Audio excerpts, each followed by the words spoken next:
आप खुद को नहीं पहचानते हो। लाइफ में आगे बढ़ने के लिए, जीवन को बेहतर बनाने के लिए हमें खुद को समझने की बहुत आवश्यकता है। और जब हम मेडिटेशन करते हैं तो खुद के साथ हम कनेक्ट होते हैं, हमें हमारे अंदर आत्मभाव पैदा होता है और खुद से ही हमें प्रेम होता है। और जब खुद से प्रेम होता है तो भगवान की नजरों में हम खुद अपने आप आगे उठ जाते हैं।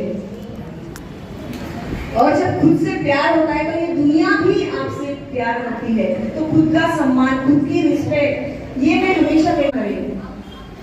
हमें जरूरत है अपने अंदर के आवाज को सुनने की, करने के लिए अंदर की आवाज हमें प्रेरित करती है।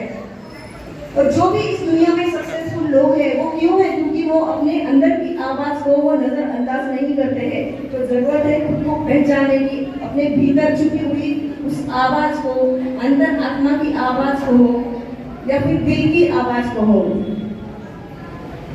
एक डायलॉग है, किसी चीज को अगर शिद्दत से चाहो, दिल से चाहो तो पूरी कायनात उसे तुमसे मिलाने में लग जाती है। और ये बहुत बहुत बहुत ही सही है। It really works. ये फार्मूला बहुत काम करता है, क्योंकि दिल से जो बात निकलती है ना वो सीधा ईश्वर तक पहुंचती है। क्योंकि भगवान को हमारा दिल और साफ सुथरा मन चाहिए होता है। क्योंकि दिल से आप जो भी बोलेंगे वो 101% वो काम करेगी। इसीलिए कभी भी हम देखो, कभी कभी हमारे जीवन में ऐसा हो जाता है कि ऐसी घड़ी आ जाती है कि हमें कुछ समझ में नहीं आता कि हम क्या करें। मतलब हमारा पूरा धन भी इकट्ठा मिला लेना तो भी हमें वो काम में नहीं आता है। ऐसे टाइम पे सिर्फ काम में आती है तो वो एक ही चीज है, वो है दुआएं।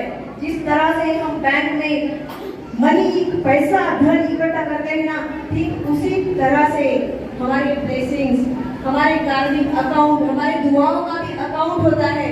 तो ये बहुत मायने रखता है कि आप सुबह से लेकर रात तक के क्या कार्य करते हो, आपके कैसे कर्म है। क्योंकि जैसा हम कर्म करते हैं, जैसा हम बीज बोते हैं, वही निकल कर सामने आता है। इसीलिए हमें बहुत ध्यान से कर्म हमें करने चाहिए। और सबसे पहला कर्म तो हमारी सोच में ही है, हमारे विचारों में ही है। विचारों में अगर निगेटिविटी है तो लाइफ में हम कभी कुछ अच्छा ढंग का नहीं कर पाएंगे। अगर आपके मन में निगेटिव विचार आ भी रहे तब भी हमें सिर्फ पॉजिटिव ही बोलना है। जैसे कि आई एम हेल्दी, मैं बहुत खुश हूँ, मैं बहुत खुश हूँ बोलते